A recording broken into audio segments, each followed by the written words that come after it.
Hello dear friends, स्वागत है आपका अपने यूट्यूब चैनल SD एजुकेशन पर। आज है 9 जुलाई 2025 और हम बात करेंगे रेगुलर की तरह आज के most important current affairs question के बारे में। जैसा कि आप सभी लोग जानते हैं, हम अपने इस वीडियो में जो भी आने वाले एग्जाम्स हैं उन एग्जाम्स में जो करंट अफेयर्स से रिलेटेड क्वेश्चन पूछे जाते हैं उन सभी क्वेश्चन को यहाँ पर कवर किया जाता है। तो अगर आप वीडियो पर पहली बार आए हैं तो वीडियो को शुरू से लेकर लास्ट तक पूरी देखिए। वीडियो अगर पसंद आती है तो वीडियो को लाइक कीजिए, अपने दोस्तों के साथ वीडियो को शेयर कीजिए और चैनल को सब्सक्राइब करना बिल्कुल भी मत भूलिए।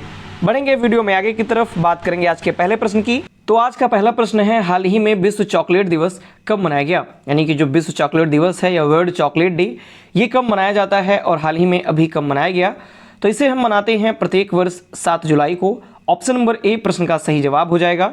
इसके बारे में अगर हम बात करें वर्ल्ड चॉकलेट डे के बारे में, तो हर साल 7 जुलाई को विश्व चॉकलेट दिवस मनाया जाता है। यह जो दिन है हमारे जीवन में जो चॉकलेट है, जो चॉकलेट हम लोग खाते हैं, उसके अस्तित्व का जश्न मनाने के लिए ये मनाया जाता है। क्यों मनाते हैं इसको 7 जुलाई को, या विश्व चॉकलेट दिवस क्यों मनाया जाता है? तो इसका रीज़न ये है कि 7 जुलाई 1550 को पहली बार अमेरिका से यूरोप में चॉकलेट ये लाई गई थी। यानी पहली बार जो चॉकलेट है वो अमेरिका से यूरोप लाई गई थी। इसी उपलक्ष्य में 2009 से इस दिन को वर्ल्ड चॉकलेट डे के रूप में मनाया जाने लगा।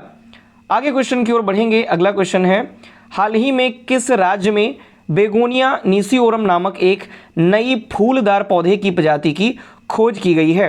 यानी पौधा कौन सा है? बेगोनिया निसियोरम, और इसके नए फूलदार पौधे की प्रजाति की खोज की गई है। तो ये किस राज्य में खोजा गया है? तो ये खोजा गया है अरुणाचल प्रदेश में। ऑप्शन नंबर ए प्रश्न का सही जवाब हो जाएगा। आगे बढ़ते हैं और इसके बारे में अगर हम बात करें तो अरुणाचल प्रदेश के वन अधिकारियों ने हाल ही में पूर्वी कामेंग जिले में बेगोनिया निसियोरम नामक एक नई फूलदार पौधे की प्रजाति की खोज की है। बेगोनिया निसियोरम एक फूलदार पौधा है जो केवल पूर्वी कामेंग में ही उगता है। यानी कि जो अरुणाचल प्रदेश का पूर्वी कामेंग जिला है ये सिर्फ वहीं पर ही उगता है, वहीं का जो वातावरण है वो इसके अनुकूल है, इस कारण ये सिर्फ वहीं पर पाया जाता है। यह समुद्र तल से 1500 से 3000 मीटर की ऊंचाई पर नम, छायादार और पहाड़ी ढलानों पर उगता है। आगे बढ़ते हैं, अरुणाचल प्रदेश आया है उसके बारे में हम बात कर लेते हैं। तो आप मैप में, ये अरुणाचल प्रदेश का मैप है, आप यहाँ देख सकते हैं।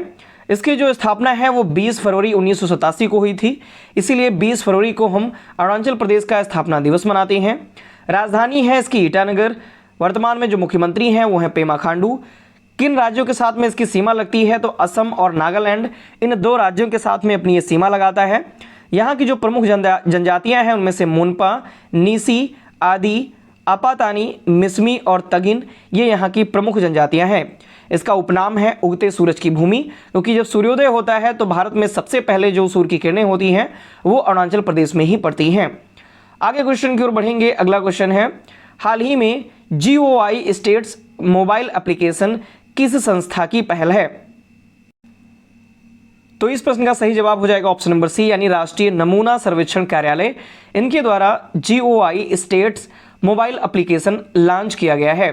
तो हाल ही में सांख्यिकी और कार्यक्रम कार्यान्वयन मंत्रालय के तहत राष्ट्रीय नमूना सर्वेक्षण कार्यालय ने सांख्यिकी दिवस 2025 पर भारत सरकार सांख्यिकी मोबाइल एप्लीकेशन लॉन्च किया है, जिसको GOI स्टेट्स के नाम से जाना जाता है।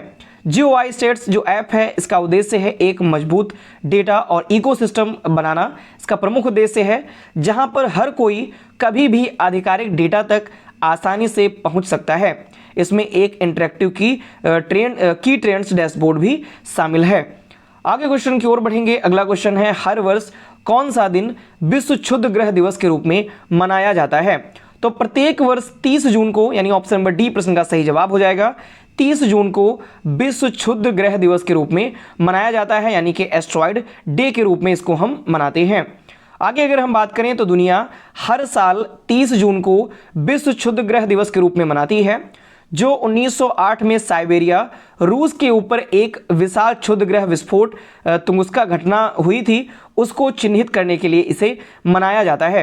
यानी 1908 में साइबेरिया के, रूस के साइबेरिया में यहाँ पर एक विशाल क्षुद्र ग्रह गिरा था, उसका विस्फोट हुआ था, और इसको तुंगुस्का घटना है इस नाम से जाना जाता है। इस कारण से हर साल 30 जून को विश्व क्षुद्र ग्रह दिवस के रूप में मनाया जाता है।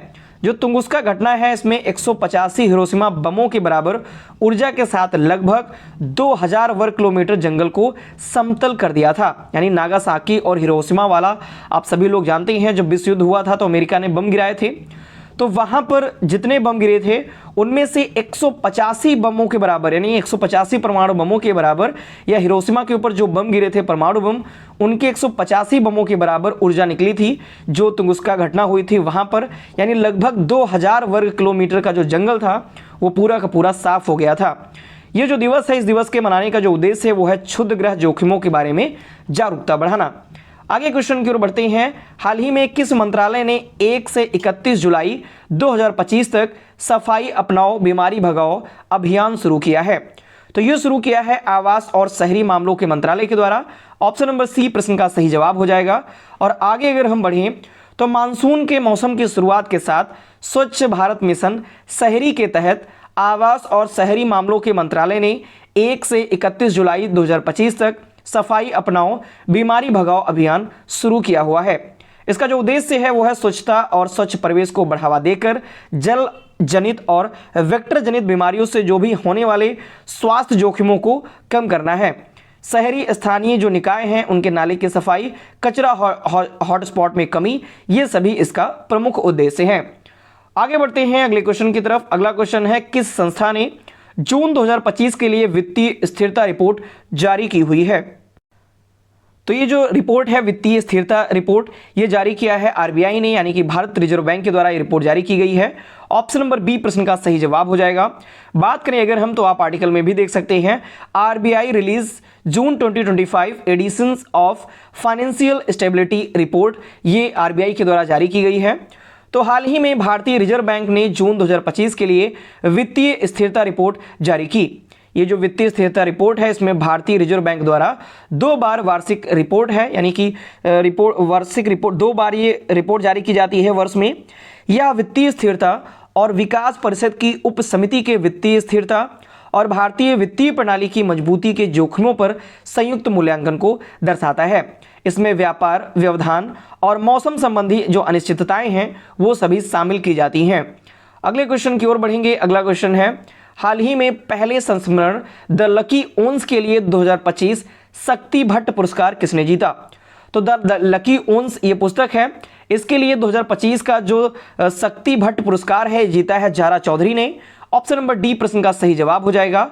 और अगर हम इसके बारे में बात करें तो शक्ति भट्ट पुरस्कार 2025 नवोदित लेखिका है जारा चौधरी, इनको उनके संस्मरण द लकी ओन्स के लिए दिया गया है। और ये जो द लकी ओन्स है इनका संस्मरण ये 2002 के गुजरात दंगों से बचने के बारे में है। उन्हें पुरस्कार के साथ 2 लाख रुपए का नगद पुरस्कार मिलेगा। इस साल अंतिम शक्ति भट्ट पुरस्कार है जो 2008 में प्रकाशक शक्ति भट्ट की याद में नवोदित लेखकों को सम्मानित करने के लिए शुरू किया गया था। यानी कि जो नए नए लेखक होते हैं, उन जो लेखन कार्य शुरू करते हैं, उनको ये पुरस्कार से सम्मानित किया जाता है। आगे क्वेश्चन की ओर बढ़ेंगे। अगला क्वेश्चन है, हाल ही में खबरों में रहा करियाचल्ली द्वीप किस राज्य में स्थित है? तो ये जो करियाचल्ली द्वीप है ये तमिलनाडु में स्थित है। ऑप्शन नंबर सी प्रश्न का सही जवाब हो जाएगा। और ये एक द्वीप है और इसमें कई सारा कटाव देखने को मिला है, यानी कि इसके जो किनारे हैं उनमें कई सारा कटाव देखने को मिला है, जिस कारण से इसका जो क्षेत्रफल है उसके क्षेत्रफल में कमी आई हुई है। इस कारण से ये चर्चे में बना हुआ है।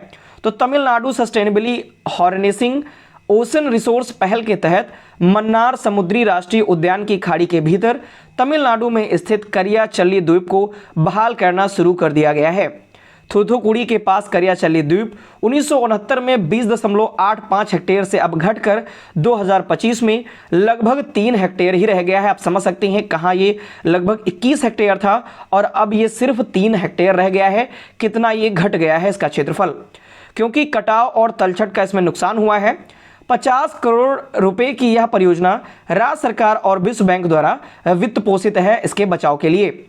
आगे क्वेश्चन की ओर बढ़ते हैं। अगला क्वेश्चन है, किस संगठन ने a world of date report 2025 जारी की है?